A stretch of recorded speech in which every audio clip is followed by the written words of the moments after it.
Hello students, today's topic is in biology. Chapter name is, this is a first chapter in biology, standard 10. Okay, और chapter name is cell cycle, cell division and structure of chromosomes. तो आज हम क्या पढ़ने जा रहे हैं? हम पढ़ने जा रहे हैं सेल के बारे में कि सेल एक इतनी छोटी यूनिट है लाइफ की. You know, if you define cell, you have always learned that cell is the structural and functional unit of life. Yes or no? और ये छोटा सा सेल धीरे धीरे डिवाइड होके हम भी एक छोटे से जब हम बॉर्न होते हैं, इनफैक्ट हम जब हमारा रिप्रोडक्शन होता है, रिप्रोडक्शन आप लोग जानते हो क्या व्हाट इज रिप्रोडक्शन? ओके, जिससे हम रिप्रोडक्शन से मेल और फीमेल गैमेट साथ में आके जाइगोट बनता है. जब फर्टिलाइजेशन होता है तो जाइगोट बनता है, राइट? जाइगोट एक सिंगल सेल होता है जो डिवाइड हो के एक पूरा एक बेबी बन जाता है. सोचने वाली बात है, एक छोटे से सेल से, जाइगोट से वो डिवाइड होके ब्लास्टोसिस्ट बनता है, मोर्यूला, मतलब उसका एक डिफरेंट स्टेजेस है. हम रिप्रोडक्शन नहीं पढ़ रहे हैं, हम सेल के बारे में पढ़ रहे हैं. तो जब रिप्रोडक्शन पढ़ाएंगे तो हम उसको पूरा स्टेजेस बताएंगे कि कैसे एक बेबी एक पूरा डेवलप होता है. खैर, यहाँ पे तो हम सेल के मतलब एक इतने चौंकाने वाली बात है कि सेल कैसे, एक छोटा सेल, हम छोटे से सेल से इतने बड़े ऑर्गेनिज्म बन जाते हैं. ओके, तो सेल अगर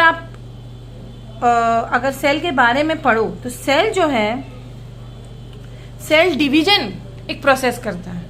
ओके, और ये सेल डिवीजन ही एक मेथड है जिससे लाइफ जो है एक जनरेशन आफ्टर जनरेशन बनती है ना, परपेचुएट होती है. ओके, इवन एक छोटा माइक्रो ऑर्गेनिज्म लाइक एमीबा और एक बड़ा इंसान या एनिमल सब सेल डिवीजन करते हैं, राइट? और इस सेल डिवीजन में हम बेसिकली जो सेल डिवाइड होता है, कभी कभी 2 डॉटर सेल्स में डिवाइड होता है जिसको हम माइटोसिस कहते हैं, और कभी 4 डॉटर सेल्स में डिवाइड होता है जिसको हम मियोसिस कहते हैं. ओके, और हर सेल के अंदर न्यूक्लियस होता है, हर सेल के अंदर न्यूक्लियस होता है, राइट? सेल के अंदर हमें न्यूक्लियस होता है, और उस न्यूक्लियस के अंदर सारा जो हमारा क्रोमोसोम, जेनेटिक मटेरियल, डीएनए सब होता है.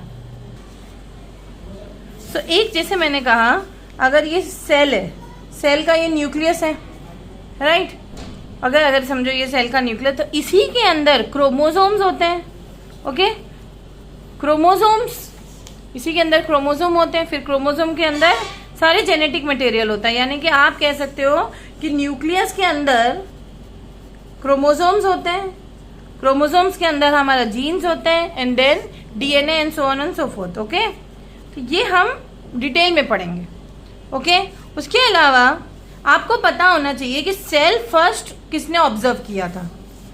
Cell were first observe by Robert Hooke in the year 1665, और Anthony van Leeuwenhoek was the first to describe a cell, or Rudolf Virchow was the first to suggest that new cells are formed from the division of pre-existing cells. तो इन तीनों के नाम भी आपको important है, आप लोग ये लिख लीजिए. रॉबर्ट हुक, रॉबर्ट हुक कौन थे? जिसने पहली बार सेल को देखा था, ऑब्जर्व किया था. Okay, then you have Anthony van, okay, double E आएगा, लीवेनहॉक. ये स्पेलिंग थोड़े टफ हैं, but you should know as a bio student, you should know this names. Okay, he was the first to describe a living cell. And then you have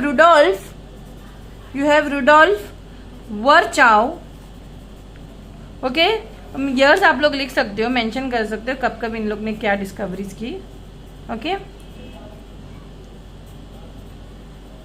he was the first to suggest that new cells are formed from the division of pre-existing cells. तो cell division क्या है फिर? It is the fundamental characteristics of life in all living organism.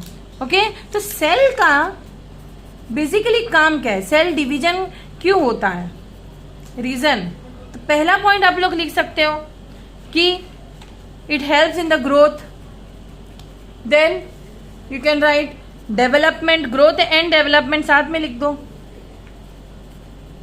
क्योंकि हमारा जो growth होता है cell divide होने के बाद ही तो होता है. हम इतने छोटे से बड़े कैसे हुए? उसके अलावा हम गिर जाते हैं, हमें हम लोगों को चोट आती है, तो बेसिकली अगर ये स्किन चला गया, तो अगर ये स्किन चला जाने के बाद वापस भी तो आता है, तो ये एक तरीके से रिपेयर होना। ओके, रिपेयर एंड मेंटेनेंस भी आप लोग लिख सकते हो। सेल डिवीजन का काम है repair and maintenance also. Okay, what else? Repair and maintenance, what else? Also production of gametes या फिर रिप्रोडक्शन, रिप्रोडक्शन भी लिख सकते हो या प्रोडक्शन ऑफ गैमेट्स। ये बेसिक काम है सेल डिवीजन या सेल का। तो अब हम मेन टॉपिक पे आते हैं इस चैप्टर में, वो है सेल साइकिल। ये आप लोग डायग्राम देख सकते हो सेल साइकिल का, ये है cell cycle. Okay, this is your cell cycle, wherein you can say that cell cycle is actually an orderly sequence of events or a set of stages by which a cell duplicates its genome या उसका synthesis हो रहा है constituents of cell का। तो basically हमें divide करना है उनको 2 daughter cells में। और देखो सेल, जैसे मैंने कहा है सेल साइकिल में भी हमें पता है कि जो सेल साइकिल में सीक्वेंस ऑफ, यहाँ पे आप डिफाइन कर सकते हैं the sequence of events including duplication of DNA, synthesis of other cell constituents. ये देखिए, growth and division that a cell undergoes from the time of its formation up to its division into the daughter cell is called cell cycle. This is cell cycle. Okay, duration of cell cycle, duration कितना होता है? Duration between 2 successive cell division is called generation time. ठीक है, generation time बोलते हैं 2 successive. तो अगर cell cycle को हम डिफाइन करें या अगर हम उसको टाइप्स में डिवाइड करें, इट इज बेसिकली, या उसके फेजेस में हम उसको डिस्टिंग्विश करें, तो 2 फेजेस के होते हैं, इंटरफेस और माइटोटिक फेज। जो इंटरफेस होता है वो नॉन डिवाइडिंग फेज होता है, यहाँ पे कोई डिवीजन नहीं हो रहा। ठीक है, यहाँ पे कोई डिवीजन नहीं हो रहा, लेकिन माइटोटिक फेज में वो डिवाइडिंग फेज है, वहां पे डिवीजन होगा। सेल का एक्चुअल डिवीजन माइटोटिक फेज में हो रहा है। तो अगर आप लोग देखेंगे तो यहाँ पे पूरे फेज का डायग्राम आप लोग ये बहुत इंपॉर्टेंट है, स्क्रीनशॉट ले सकते हो, इसी को हम एक्सप्लेन करेंगे अभी। पहला है G1 फेज, इनिशियल ग्रोथ और प्री डीएनए सिंथेसिस। ओके, ये 10 आवर्स तक होता है। फिर S फेज, ओके, यहाँ पे या सिंथेसिस फेज, डीएनए का एक्चुअली सिंथेसिस होता है 8 आवर्स के लिए। कितने? 8 आवर्स के लिए, वेरी इंपॉर्टेंट। फिर G2 फेज आएगा, ये पोस्ट डीएनए सिंथेसिस, मतलब डीएनए सिंथेसिस होने के बाद, या सेकेंड ग्रोथ फेज। G2 क्यों? सेकेंड ग्रोथ फेज होता है। G1 फेज तो इनिशियल ग्रोथ है, जहां पे प्री डीएनए, देखो ये होता है DNA synthesis phase. S phase में एक्चुअली डीएनए सिंथेसिस, इससे पहले वाले फेज को प्री डीएनए सिंथेसिस बोलते हैं, जो 10 आवर्स के लिए चलते हैं। उसके बाद जो सिंथेसिस होने के बाद डीएनए से, उसके बाद जो पोस्ट डीएनए सिंथेसिस होता है, यहाँ पे सेकेंड ग्रोथ फेज होता है, जो कि 5 आवर्स के लिए होता है। पहला प्री सिंथेसिस फेज 10 आवर्स के लिए होता है, पोस्ट सिंथेसिस फेज 5 आवर्स के होता है, और एक्चुअली सिंथेसिस फेज कितने आवर्स के लिए होता है? 8 आवर्स। उसके बाद में 1 आवर का एम फेज होता है, जो एक्चुअली माइटोसिस, यहाँ पे माइटोसिस होते हैं। यहाँ पे टीलोफेज, एनाफेज, मेटाफेज, प्रोफेज हम सब पढ़ेंगे। ओके, तो let us go one by one. So first is your interface. Okay, first is your interface. It is, as I told you before also, it is the non-dividing phase. It is the non-dividing phase. आप लोग को मैं text book थोड़ा सा adjust कर लूँ। It is the non-dividing phase. और you can say, देखो जैसे हम लोग कोई कुछ पकाने जा रहे हैं, उससे पहले हम सारे इंग्रेडिएंट्स प्रिपेयर करते हैं, तो ये एक प्रिपरेटरी फेज है। यहाँ पे भी यही हो रहा है कि which is the cell prepares for the next cell division. एक प्रिपरेटरी फेज भी बोल सकते हैं इसको। ठीक है, और यहाँ पे द क्रोमेटिन रेटिकुलम जो होता है, ऑल्सो कॉल्ड क्रोमेटिन नेटवर्क्स। ये देखिए, ये है हमारे क्रोमेटिन फाइबर्स जो हैं, है ना। ये अभी ये क्रोमोसोम बने नहीं है, ठीक है, अभी ये फाइबर फॉर्म में है। ओके, ये क्रोमेटिन नेटवर्क है, ये डुप्लीकेट होंगे, okay, due to the duplication of DNA contents. ये फर्दर डिवाइडेड है। ये जो इंटरफेस में 3 फेज है, कौन कौन से, जो अभी मैं बता रही थी आप लोग को, G1 फेज, S फेज और G2 फेज, ये सारे इंटरफेस में आते हैं। ठीक है, तो interface can be divided into G1 phase, S phase and G2 phase. Okay और सबके मैंने ड्यूरेशन अभी मैं बताई थी और इसको डिटेल में डिस्कस करते हैं। पहले आप लोग ये डायग्राम को नोटिस करिए। यहाँ पे देखिए ये हमारा एक सेल है, समझो ये न्यूक्लियस है और ये न्यूक्लियर एनवेलप है, ये हमारा सेंट्रोसोम है, ये हमारा क्रोमेटिन रेटिकुलम है। अभी ये बने नहीं है, इसको हम क्रोमेटिन नेटवर्क भी बोलते हैं। अभी ये क्रोमोसोम बने नहीं, यही बनेंगे। ओके ये न्यूक्लियोलस है, ये हमारा सेल मेम्ब्रेन है। ओके और ये हमारा साइटोप्लाज्म जिसमें हमारे न्यूक्लियस वगैरह होते हैं। ठीक है, G1 फेज या फर्स्ट ग्रोथ फेज और पोस्ट माइटोटिक फेज जिसको मैंने अभी समझाया था, it is the longest phase of interphase. ये भी क्वेश्चन आ सकता है, विच is the longest phase of interphase? G1 phase. यहाँ पे सेल मेटाबॉलिकली एक्टिव होता है। ओके अभी यहाँ पे एक्टिव तो है, और जो आरएनए एंड प्रोटीन्स जो होते हैं ये सिंथेसाइज होता है। डीएनए नहीं सिंथेसाइज हो रहा है, आरएनए और प्रोटीन सिंथेसिस होती है। आरएनए का फुल फॉर्म है ribonucleic acid. And volume of cytoplasm increase होता है। तो जितने जो भी सेल है अब धीरे धीरे बढ़ने वाले हैं। अगर साइटोप्लाज्म बढ़ेगा, देखो साइटोप्लाज्म बढ़ेगा तो ऑब्वियसली सेल भी बढ़ेगा, तो वॉल्यूम ऑफ साइटोप्लाज्म इंक्रीज होता है। Cell carries out normal functions and get prepared for the next phase. ठीक है, अब ये नेक्स्ट फेज के लिए प्रिपेयर होगा। There is no change in the DNA contents. देखो क्योंकि ये प्री डीएनए सिंथेसिस है, यहाँ पे डीएनए की सिंथेसिस नहीं होगी। नेक्स्ट है सिंथेसिस फेज, जहां पे एक्चुअली डीएनए का सिंथेसिस टेक्स प्लेस होगा और क्रोमोसोम डुप्लीकेट होगा या फिर अपनी कॉपी बनाएगा। ठीक है, नेक्स्ट है G2 फेज, ये सेकेंड ग्रोथ फेज और प्री माइटोटिक फेज। ओके ये थोड़ा शॉर्टर ग्रोथ फेज है कंपेयर टू पहले वाला। G1 से ये शॉर्टर है, ये लॉन्गेस्ट था, शॉर्टर है। Okay this is shorter growth in which synthesis of DNA stops. यहाँ पे डीएनए सिंथेसिस नहीं हो रही है, स्टॉप हो गया, लेकिन formation of RNA and proteins necessary for sale division continue. Okay ये प्रिपेयर करता है सेल को कि अब तुम माइटोटिक फेज में जाओ। Okay and thus the cell cycle goes on to the mitotic phase. अब माइटोटिक फेज में जब सेल साइकिल आता है तो माइटोटिक के अंदर हम और 4 फेज पढ़ते हैं, वो है prophase, metaphase, anaphase and telophase. यानी कि अब सेल इंटरफेस हो गया, अब हम माइटोटिक फेज के अंदर जो डिविजन्स हो रहे हैं वो पढ़ेंगे या फेज बाय फेज पढ़ेंगे। तो इसीलिए इसको हम डिवाइडिंग फेज भी बोलते हैं। It is the dividing phase of the cell. During this phase the nucleus as well as the cytoplasm जो है divides into 2 daughter cells. Okay divides into 2 daughter cells undergoing 4 important stages. तो 4 stages कौन कौन से हैं आप लोग बोल सकते हो? Prophase, metaphase, anaphase, telophase. Okay very important. और जैसे ही टेलोफेज होता है, खत्म होता है, न्यू सेल्स फॉर्म होते हैं। ओके यानी कि 2 न्यू सेल बनते हैं। बेसिकली एक सेल से, ये एक सेल है समझो, ये एक बड़ा सा एक सेल है, धीरे धीरे देखो इस तरीके से 2 सेल बन जाते हैं। वही तो मेन मकसद है कि सेल को डिवाइड करना। ओके और टेलोफेज के जैसे खत्म होता है, न्यू सेल्स फॉर्म होते हैं और सेल साइकिल फिर दूसरे सेल को तोड़ना शुरू होता है। तो ये होते रहता है, इट कंटिन्यू। और the cell cycle can not go on endlessly, at some place it stops permanently like in brain and nerve cell. एक टाइम आता है वो रुक भी जाता है। Once formed in the embryo do not divide further. जैसे एम्ब्रियो बन गया अब नहीं डिवाइड हो रहा है, वैसे ही once dead they are not replaced. जैसे ही मर जाए सेल तो वो रिप्लेस नहीं होता है। At some places it stops temporarily, जैसे लीवर वगैरह में।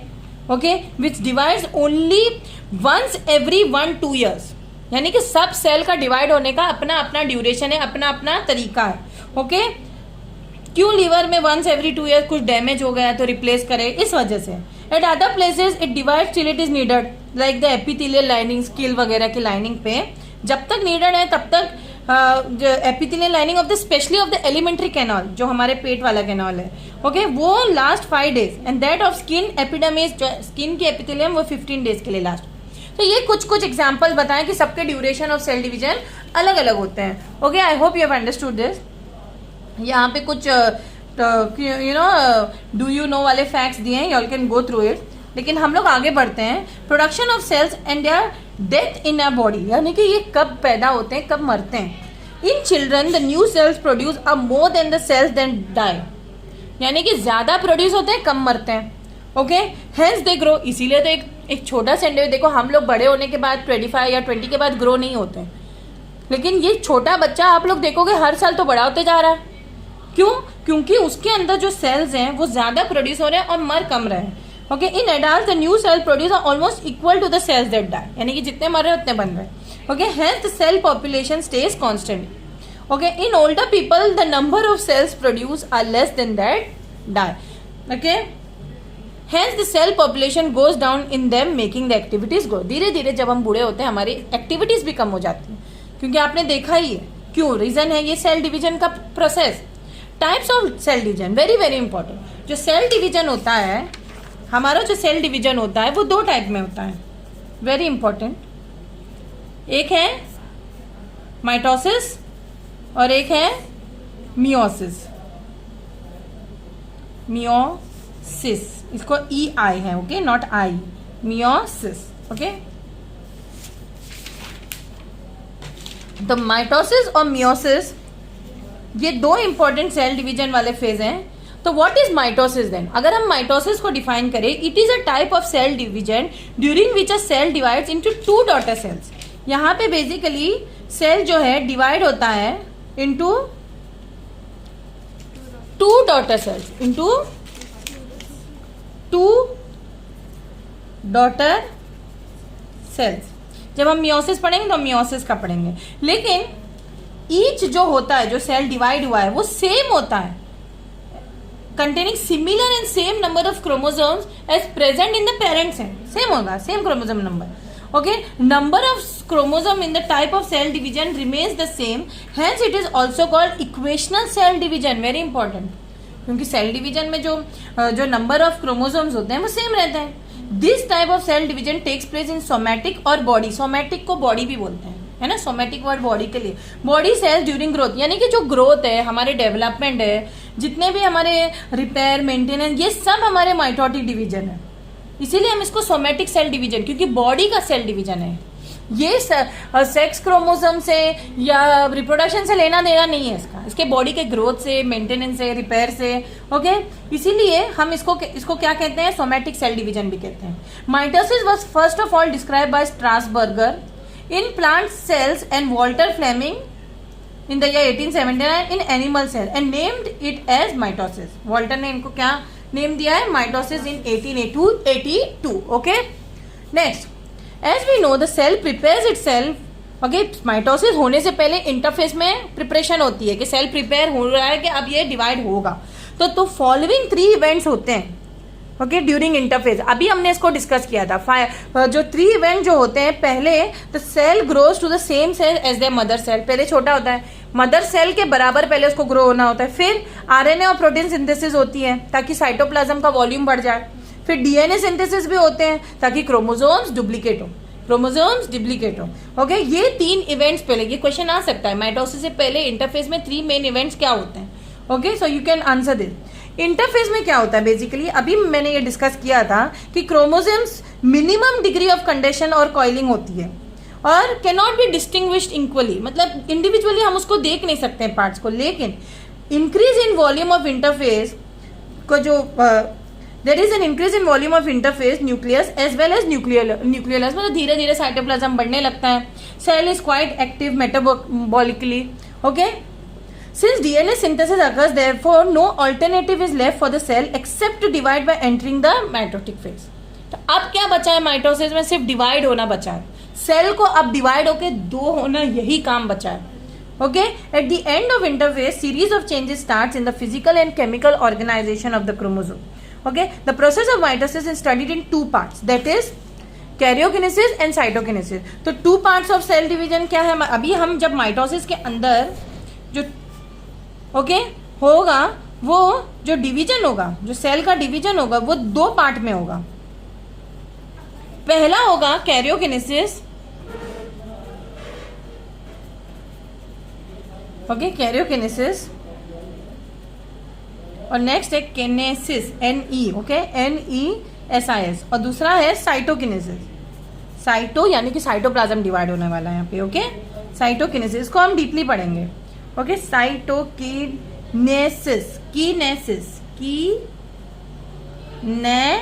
Then you have sis. Okay, please spellings को अच्छे से देख लीजिए, कंफ्यूजिंग है बट बेटा पढ़ना तो पड़ेगा ही. Okay students. Okay, so now will go one by one. In under karyokinesis you have the 4 phases. Your first one is, you have 2, you have 3, and 4. Tell me one by one. First one is prophase. Very good. Next is metaphase. Then you have anaphase. And finally you have telophase. Okay. So these are your 4 basic stages or phases in which cell division of mitosis takes place. Okay. So let us go one by one. The first one is prophase. Okay. The first one is prophase. So it is the longest and the most complex phase. Okay ये सबसे longer, pro मतलब first, देखो नाम से ही पता चल रहा है, और it is the longest and the most complex phase of mitosis. इस फेज में condensation of the chromatin takes place, यानी कि पहले shortening and thickening of chromosomes हो रहा है. क्यों? क्योंकि आप लोगों ने देखा है कि क्रोमोसोम पहले कैसे दिख रहा है, देखो इस तरीके से दिख रहा है ना, तो इसकी शॉर्टनिंग और थिकनिंग होगी, यानी कि ये अब ये थिक होके कैसे बनने वाला है, धीरे धीरे देखो ऐसे बनने वाला है.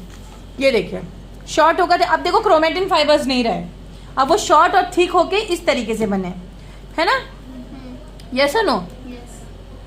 यहाँ पे ईच क्रोमोसोम किस तरह दिख रहा है, स्प्लिट्स लॉन्जिट्यूडनली. अब ये लॉन्जिट्यूडनली कैसे दिख रहा है, फॉर्मिंग 2 क्रोमेटिड्स. इसको हम क्या कहते हैं, ये जो ऐसे आप लोग को दिख रहा है ये हम क्रोमेटिड्स कहेंगे इसको. ये जो एक एक है क्रोमेटिड्स, सिस्टर क्रोमेटिड्स भी कहते हैं इनको. बना के मैं दिखा देती हूँ आप लोग को. ओके ये इस तरीके से, ये आप लोग को इस तरीके से ईच क्रोमोसोम, ये है क्रोमेटिड सिस्टर क्रोमेटिड, ये दोनों है बहने बहने, सिस्टर क्रोमेटिड, सिंगल को क्रोमेटिड बोल सकते हो. Okay are you getting? You can see here this is your first phase, prophase. यहाँ पे एक दूसरे को ये ज्वाइन कहाँ पे कर रहे हैं, ये है सेंट्रोमियर. क्या है? Very important. Which is it? Centromere. Centromere diagram को वेरी इंपॉर्टेंटली देखिए, सेंट्रोमियर. ओके उसके बाद में न्यूक्लियर मेंबर और न्यूक्लियस जो था पहले, जो न्यूक्लियर मेंबर और मेम्ब्रेन और न्यूक्लियस था, यहाँ पे आप लोग यहाँ पे देखा था आप लोग ने, न्यूक्लियर एनवेलप था, न्यूक्लियोलस था, ये सब गायब हो जाएंगे. अब ये नहीं रहेंगे, इसके अंदर क्रोमोसोम्स होगा. ओके इसके अंदर किसे, अब ये कैसे दिखेंगे, अब ये ऐसे दिखेंगे. ओके देखिए वो जो न्यूक्लियर मेंबर न्यूक्लियोलस तो था हमारा इंटरफेस में, इंटरफेस का जो न्यूक्लियस था वैसे नहीं, प्रोफेज में अब ये ऐसे दिखने लगेगा क्योंकि डिवीजन स्टार्ट हो गया एक्चुअल. ओके सेंट्रोसोम जो है, जो सेंट्रोसोम था हमारा वो स्प्लिट हो गया. सेंट्रोसोम यहाँ पे देखो ये स्प्लिट हो गया किसमें, सेंट्रियोल, और देखिए ये एस्ट्रल रेज. चाहे तो मैं ड्रॉ करके बताती हूँ आप लोग को किस तरीके से दिख रहा है. देखो पहले कैसे था, पहले ये ऐसे था, अगर आप लोगों ने नोटिस किया तो मैं ड्रॉ करके दिखाती हूँ. पहले इंटरफेस पे ऐसा था एक, ये ठीक है, यहाँ पे एक न्यूक्लियस था, ये सेल है, ये न्यूक्लियस है, राइट, और यहाँ पे क्रोमेटिन फाइबर्स थे, राइट, और यहाँ पे एक क्या था, न्यूक्लियोलस था. ये हमारे इंटरफेस का था, राइट, हम कंपैरिजन कर रहे हैं. ओके न्यूक्लियोलस था, राइट, और एक न्यूक्लियर एनवेलप भी था, न्यूक्लियर एनवेलप भी था, राइट, साइटोप्लाज्म था. ये सारी चीजें अभी भी होगी, लेकिन यहाँ पे जो हमारा था इस तरीके से क्या था, एक सेंट्रोसोम था.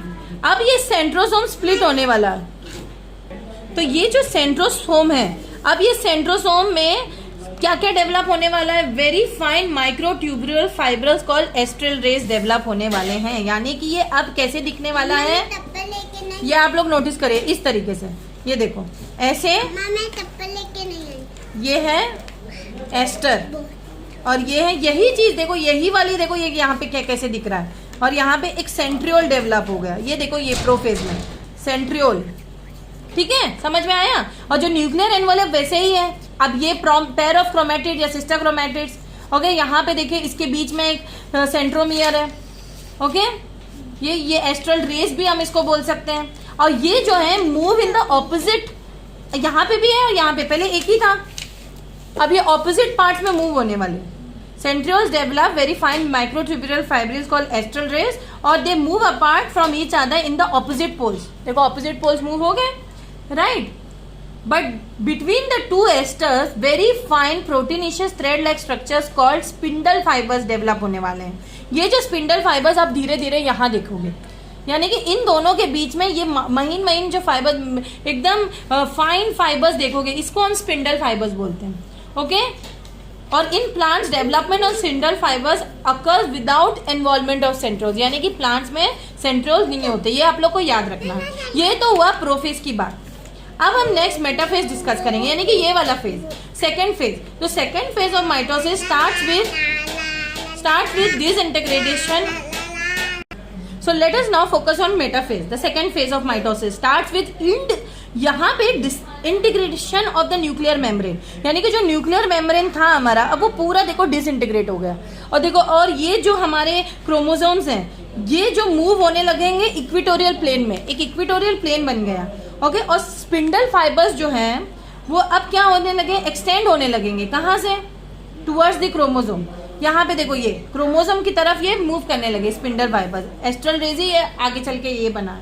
Shortening of thickening of chromosomes occur. Okay, chromosomes align और arrange themselves at the equator in one plane known as metaphasic plate. This is known as your metaphasic plate. Okay, ये तो हुआ मेटाफेज। ठीक है, metaphase में main याद रखना कि जो हमारा सेंट्रोमियर्स इक्वेटर मतलब एक लाइन में आ जाता है। देखो, या हमारे जो स्पिंडल फाइबर्स डेवलप होते हैं, ये दो डेवलपमेंट हुआ।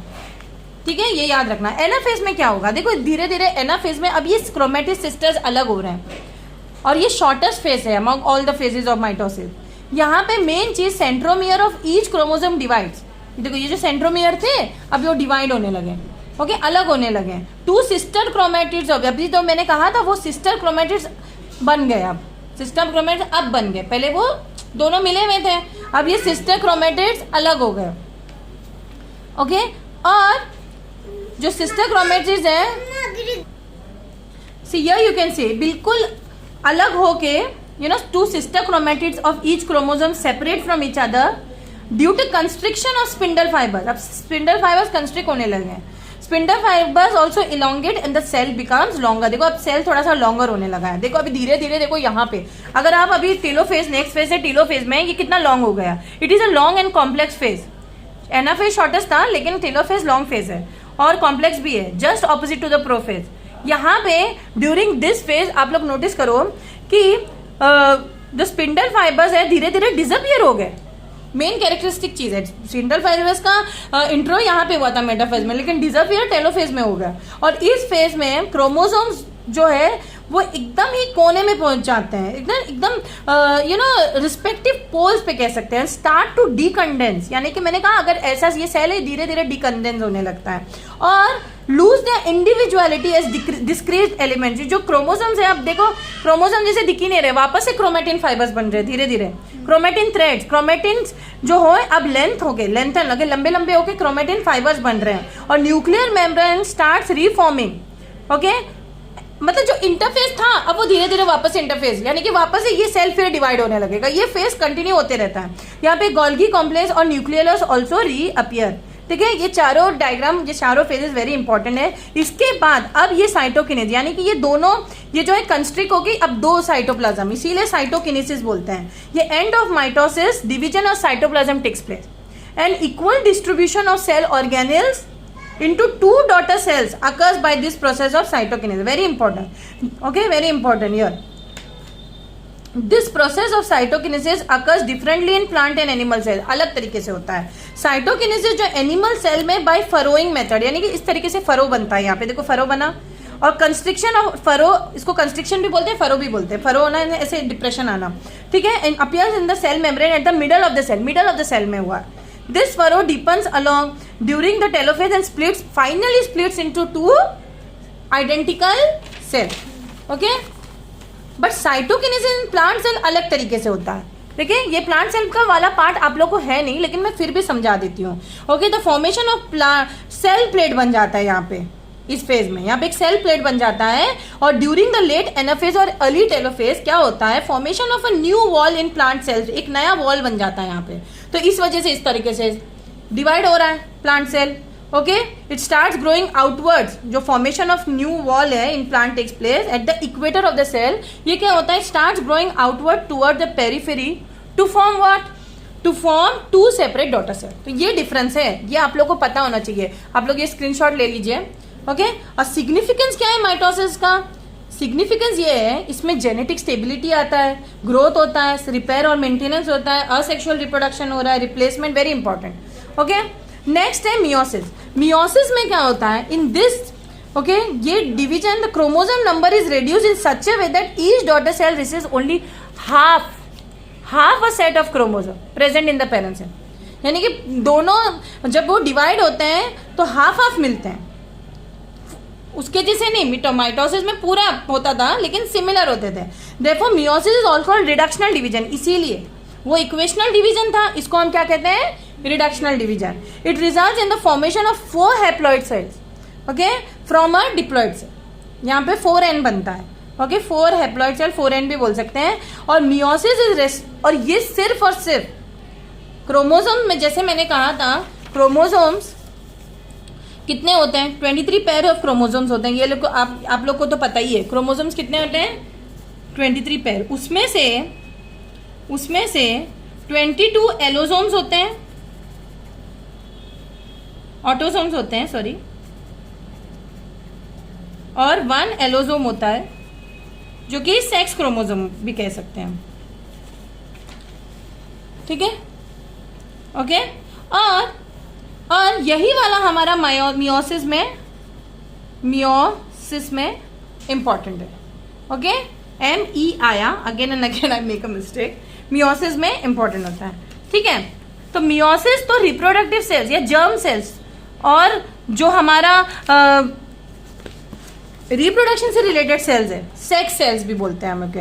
It results in the formation of gametes, male और फीमेल मिलके क्या बनते हैं, मेल गैमेट, ये स्पर्म है ओके और ये एग है, ये दोनों के मिलने से क्या बनता है, फ्यूजन से क्या बनता है, गैमेट बनते हैं, क्या जाइगोट बनता है। दोनों के गैमेट के फ्यूजन से फर्स्ट स्टेज ऑफ बेबी बनता है जो कि जाइगोट, ठीक है। ये हमारा फर्टिलाइजेशन प्रोसेस है या रिप्रोडक्शन भी आप लोग कह सकते हैं। तो एग और स्पर्म के मिलने से in asexually reproducing organism meiosis result in the formation of asexual reproductive bodies like spore formation, ये सब वो तो असेक्सुअल रिप्रोडक्ट, ये तो आप लोग ने पढ़ा ही है। तो मायोटिक जो डिवीजन या मियोटिक डिवीजन जो होता है 2 स्टेजेस में होता है, मियोसिस 1 और मियोसिस 2।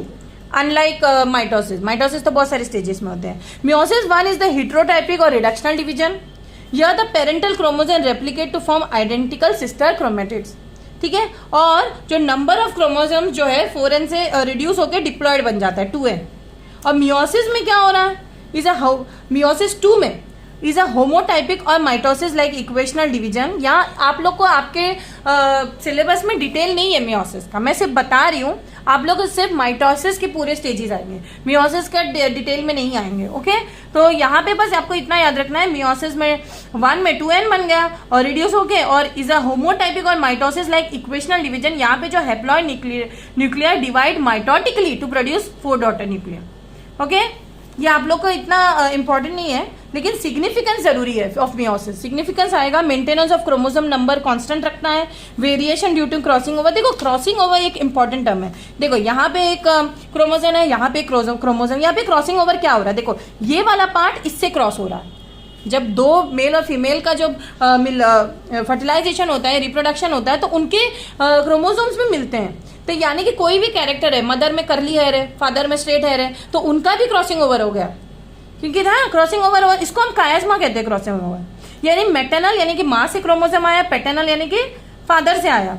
तो जब ये क्रॉसिंग ओवर होता है तो उस बच्चे के अंदर कर्ली और स्ट्रेट हेयर दोनों के कैरेक्टर्स आते हैं। लेकिन एक कैरेक्टर, जब हम जेनेटिक चैप्टर पढ़ेंगे, डोमिनेंट और रिसेसिव जीन पढ़ेंगे, इसको डिटेल में पढ़ेंगे। लेकिन अभी याद रखिए कि क्रॉसिंग ओवर से वेरिएशंस आते हैं, इसको हम कायस्मा भी बोलते हैं। इसके डायग्राम भी शायद एग्जाम में आ सकता है ओके। और मियोसिस एक एवोल्यूशन प्रोसेस में हेल्प करता है ना, वेरिएशंस आते हैं जेनेटिक में। हाँ, जैसे एक काले ने गोरे से शादी किया तो उसके जो बच्चे आधे काले आधे गोरे निकलेंगे, तो एक जनरेशन में वेरिएशन आ गया उनके। अभी तक वो गोरों में शादी हो रही थी उनके घर में, तो कोई वेरिएशन था नहीं। अब कोई बच्चे काले कोई गोरे, तो ये एक मियोसिस हम कह सकते हैं एक source of genetic variation produce करने वाला सोर्स है, विच इवोल्यूशन को लीड करता है, जो हम एक अलग चैप्टर में पढ़ेंगे। यहाँ पे देखो माइटोसिस और मियोसिस का डिफरेंशिएशन है, आप लोग इसका स्क्रीनशॉट ले सकते हो, मैंने सारे डिटेल में पढ़ा है, ठीक है। इसको आप लोग पढ़ लीजिए, रीजन है। ये देखो, ये सोमैटिक सेल्स या बॉडी सेल्स को ग्रोथ और रिपेयर में हेल्प करता है, ये रिप्रोडक्टिव सेल से डील करते हैं। It is only use for the formation of gametes okay. Period it occurs repeatedly through out the life. Mitosis तो हमेशा चलती है, लेकिन ये जब रिप्रोडक्शन होगा या रिप्रोडक्टिव स्टेजेस में ही, जब मेल और फीमेल साथ में आएंगे तभी होगा मियोसिस ओके, माइटोसिस में after every mitotic division 2 daughter cells are form, okay, इसीलिए इसको इक्वेशनल डिवीजन भी कहते हैं। और यहाँ रिडक्टिव डिवीजन होता है, मियोटिक में डिवीजन 4 डॉटर सेल्स होते हैं। Okay, daughter cells resemble each other as well as the mother cell, लेकिन daughter cell neither resemble one another nor the mother cell, कुछ उसमें वेरिएशन होगा। ठीक है, half the number of total chromosome that is haploid यहाँ पे बनता है, हाफ द नंबर। यहाँ पे 2n मतलब पूरा फुल सेट ऑफ क्रोमोसोम, पूरा 43 चला जाएगा, यहाँ पे नहीं, हाफ 23 माँ से 23 फादर से। ठीक है, फिर उसका आपस में कायस्मा वगैरह होगा। Nuclear division after replication of chromosome और सिंगल न्यूक्लियर डिवीजन अकर्स, और यहाँ पे 2 न्यूक्लियर डिवीजन होते हैं। और यहाँ पे mitosis does not introduce variation, लेकिन मियोसिस में वेरिएशन प्रोड्यूस होते हैं। ठीक है, अगर आई hope you have understood the chapter. यहाँ पे एक पार्ट और रह गया है, स्ट्रक्चर ऑफ क्रोमोसोम। तो क्रोमोसोम जैसे हमने अभी स्ट्रक्चर पढ़ ही लिया था, लेकिन आप लोग उसको एक बार और डिटेल में पढ़ना है। तो आप लोग को बस इतना पता होना चाहिए क्रोमोसोम का स्ट्रक्चर ऐसा होता है। वो बेसिकली इसमें जो है 4 मेन टाइप्स के होते हैं, मेटासेंट्रिक क्रोमोसोम, सब मेटासेंट्रिक, एरोसेंट्रिक, टेलोसेंट्रिक। मेटासेंट्रिक में देखिए आप लोग यहाँ पे जो सेंट्रोमियर बिल्कुल बीच में, ये आप लोग नोटिस करिए। ओके, सब मेटा में थोड़ा सा ये यहाँ पे ये लंबा है, ये छोटा है, और एरोसेंट्रिक एकदम कॉर्नर में, और टेलोसेंट्रिक में तो ऊपर वाला पार्ट ही नहीं है। ठीक है, ये डिफरेंस है। ठीक है, और at the end of the chapter functions of chromosomes दिए गए हैं। ओके, फंक्शंस ये हैं कि chromosome are directly they are involve in the synthesis of particular protein, enzymes वगैरह, मॉलिक्यूल्स वगैरह। They control the cell division, growth, metabolism, differentiation. They determine the sex of an individual, very important.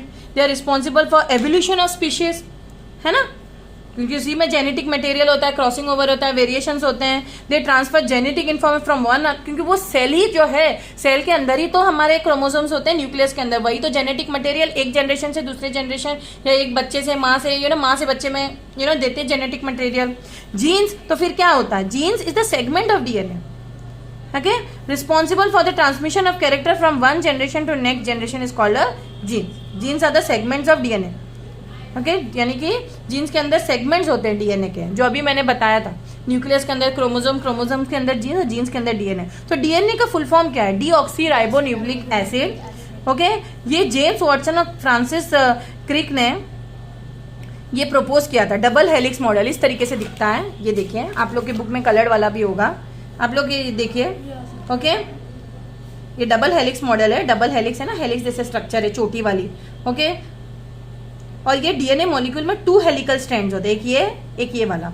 ठीक है, और ये twisted होते हैं एक दूसरे के अराउंड। और ईच डीऑक्सी, अगर ईच वाला डीऑक्सी या डीएनए के यूनिट को देखोगे आप लोग, क्या देख रहे हो, उसमें 3 बेसिक मॉलिक्यूल्स होते हैं, एक फॉस्फेट ग्रुप, ठीक है, और एक डीऑक्सी राइबो शुगर ग्रुप, और एक नाइट्रोजनस बेस। और ये नाइट्रोजनस बेस में आप लोग देख सकते हो कि ये जो आप लोग 1 2 3 4 यानी कि प्यूरिन जो होते हैं, डबल रिंग में जो प्यूरिन होते हैं, एडेनिन ग्वानिन, एडेनिन और ग्वानिन को हम प्यूरिन बोलते हैं। ठीक है, इनको हम प्यूरिन बोलते हैं। साइटोसिन, दूसरे कलर से मैं दिखाती हूँ, साइटोसिन, देखो प्यूरिन हम किसको बोलते हैं, एडेनिन, ग्वानिन, ये 4 नाइट्रोजनस बेसिस हैं। और ये साइटोसिन और थियामिन हमारे पिरिमिडिन्स होते हैं। ये क्वेश्चन भी आ सकता है आप लोग को।